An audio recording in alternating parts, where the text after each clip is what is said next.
Now, friends, when we come to the 6th chapter of the book of Acts, we now see actually that which was the result of the defection that was in the church. We saw that the defection was in the case of Ananias and Sapphira. We believe they were saved, but we feel that they, with that lie in their lives, could not live in the early church. The church was too holy for them. But now this defection led actually to the selection of deacons, and that was due to the defection. And we also have in this chapter 6 now the account of one of these, and we'll see that he was framed and that he was arrested and he was tried, and that's Stephen, of course. Now, will you follow along with us here as we look at the appointing of deacons? The need for officers, you see, was created by a crisis which arose in the early church. Now, I'm reading verse 1 of chapter 6 of Acts. And in those days, when the number of the disciples was multiplied, there arose a murmuring of the Grecians against the Hebrews, because their widows were neglected in the daily ministration. Now, this that had taken place in the early church is something that we need to recognize, that they had attempted to put in a form of communal living. And actually, they succeeded for a while, but carnality entered the church.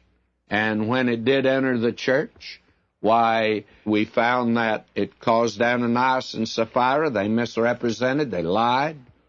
And now we find that there is a murmuring between the Grecians and the Hebrews. Now, this is not a clash of two races. This is the conflict, not of anti-Semitism. The Hellenists were actually Greek-speaking Jews. The word Grecians here were Hellenists, and they were Greek-speaking Jews. They had a different cultural background than the Hebrews in Jerusalem, and there was naturally misunderstanding. The number in the church at this time has been variously estimated, but generally at around 25,000. Now we find that the early church here was not perfect. We sometimes hear the statement made today, we need to get back to the early church. And the early church was power conscious, and today we are problem conscious. Well, that's a half-truth. We today are certainly problem conscious, but the early church was. They had problems also. And they had problems, and they, I think, handled it in a very wonderful way. Now, the Greek-speaking Hebrews felt that their widows were neglected. In other words, this communal form of living wasn't working as well as they'd like for it to. Certainly wasn't perfect. Carnality had come in. Then the 12 called the multitude of the disciples unto them and said, It is not reason that we should leave the word of God and serve tables.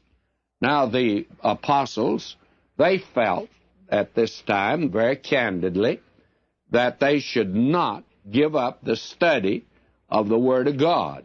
They felt like that they should continue with that, and that if they gave up the study of the Word of God and served tables and handled physical things, why, that would be the undoing of them, that they should spend time in prayer and they should spend time in the study of the Word of God. That is something that every church should recognize, that your minister should have time to study the Word of God, should have a time for prayer. Unfortunately, the average church today is looking for a pastor who is an organizer and a promoter and a sort of a vice president to run the church, manager of some sort. That's unfortunate, and as a result, the church is suffering today. I had to move my study from downtown Los Angeles to my home, build a special room over the garage for a study.